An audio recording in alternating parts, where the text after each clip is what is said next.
One of the best hybrid treasure hunt meets paranormal series on Discovery is Mystery at Blind Frog Ranch, now in Season 2. The series is becoming more mysterious and complex in the finds and the events that stack up as Duane and Chad Ollinger. Their crew tries to excavate a water-filled cavern that holds a strange box that turns out to be from the time of Montezuma, the ruler who allegedly hid gold away from the conquistadors in the Uintah Valley of Utah. A vital component of the show's integrity comes from the expertise and logical analysis of geologist and prospector Eric Drummond.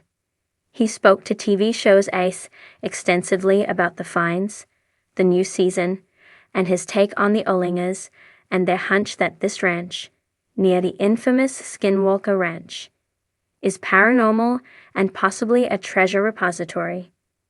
After the winter freeze ceased operations last season, the Ollingers and Drummond, ranch security Charlie Snyder, and investigator Jamie Dube returned to Blind Frog Ranch to continue their quest for Montezuma's alleged stash of Aztec gold.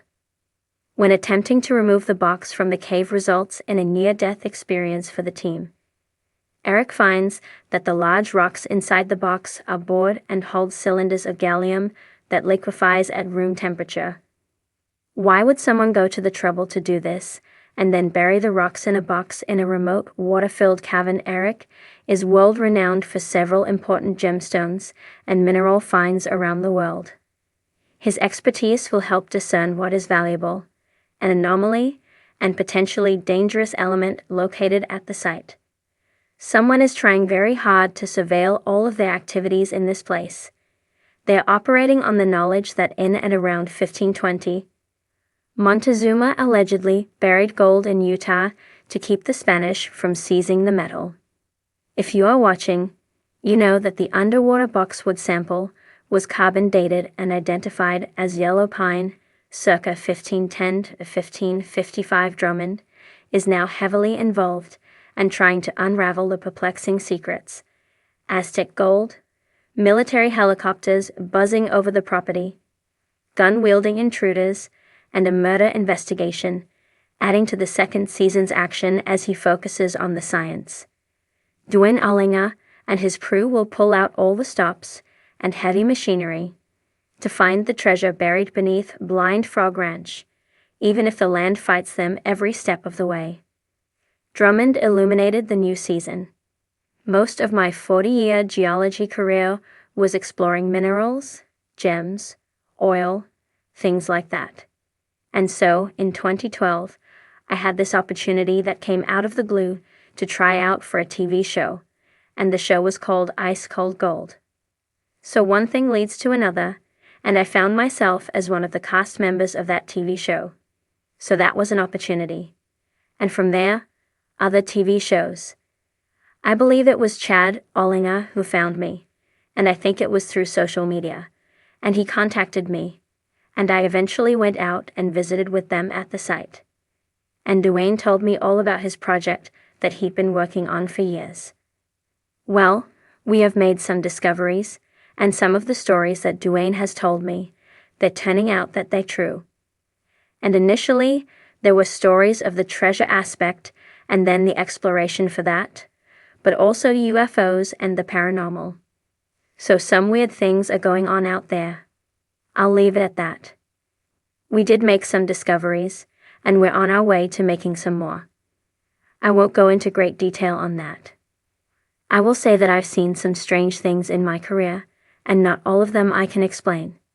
Well, for me, it was, I think, the discovery of an element called iridium in the soil and pretty decent concentrations. And iridium is a relatively rare element that it's more common in space than it is on Earth. And so there is that sort of extraterrestrial aspect to that. So that was just one of the interesting facts. The other one was gallium, which we found in rocks within the cave. And so, gallium is a scarce element, and it has some relatively modern-day uses. And there are many questions surrounding that. How did it get there? Who put it there? What uses was it for? And how did they even make it? And so there are lots of questions surrounding that. Well, I think the gallium was put there by human beings. And again, how we found it in the rocks did not appear to be a naturally occurring element. The iridium, on the other hand, I have to kind of think that maybe it was associated with a meteor impact. And so we do know that the extinction of the dinosaur, there's the thing called the CT boundary, when a giant meteorite hit the Earth. And it was thought to have caused massive extinction. They found a layer corresponding to when that meteorite hit, and it has very elevated levels of iridium in it. So that's the theory at this point. So we're still investigating that.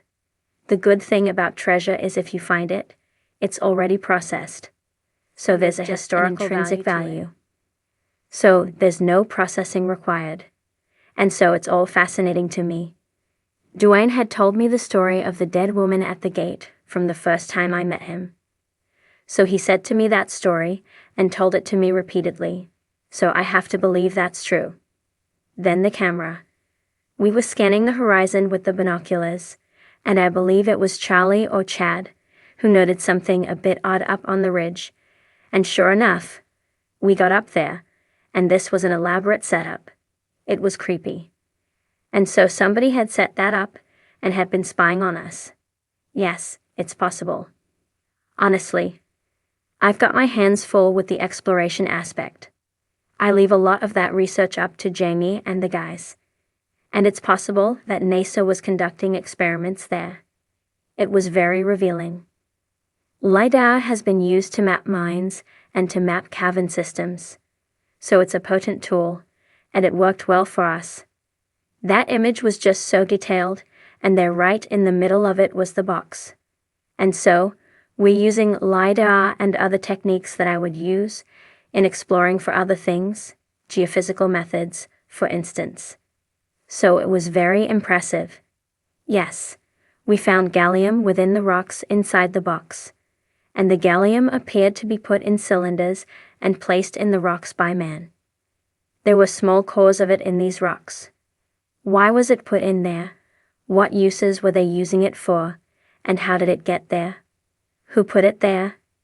These are all questions we will be looking at moving forward. Well, I think they were hiding it for some reason or another, and we'll be looking into that. But obviously, they didn't want anybody to find it for whatever reason. And again, this might go back to why and what use they had for it. It has got some interesting modern-day uses, but how old is it? When was it put there? Those are all questions we need to look at further. First of all, they're all terrific guys. When you work on a project like this, you bond with the people you work with, and we're working some long hours. The excavation season is short, so we work into the night, and you form sort of a bond, and you're taking risks together. Duane is just a wonderful person. He's a hard worker, and they're all good, hard workers. We occasionally have our differences, but we work them out as men do. And so they're all good guys. They all bring something different to the table, and it works for us as a team. Yes, that's a little startup deal when I worked in the country of Greenland on that first TV show I was involved. It was a discovery of some large ruby crystals, some of the largest in the world. And so that was a little startup I did to help this Greenland geologist promote, process, and sell them. So he's taken over that aspect of it himself. He's a sharp geologist. So that was a company that would promote small-scale, artisanal mining in Greenland in a manner that's both culturally and environmentally responsible. And the color gemstones, and then the diamond trade. There are often these slave labor type situations, like blood diamonds and things like that. So this is just doing the opposite of that. And it was a way to promote Greenlandic rubies. And at this point, my partner in Greenland has taken over that aspect of it. But it was an excellent project. I ended up working in Greenland after the TV show was cancelled. I've worked there the past 8 of the last 10 years exploring on my own, for things like diamonds and rubies and gold. Unfortunately, COVID shut it down. but I look forward to returning to Greenland and exploring. Wow, that's a good question. There are so many areas. I do a lot of work in Arizona searching for gold, and that's wonderful. I've been to Africa for gold and diamonds. But Greenland would have to be right up there. And some places in Greenland, where the ice has melted, are so remote that I'm looking at areas where no human has probably even stepped before. So there's that aspect. And then there's Utah. I've worked in Utah before in the oil industry, and the Uinta Basin and the mountains are very interesting, very remote. And so it's all good. That's part of geology. You get to go to some fantastic places. South America is incredible, so it's all part of it. And you see some exciting things. You also see and meet some wonderful people, and you've got to deal with some difficulties too. But that's all part of it.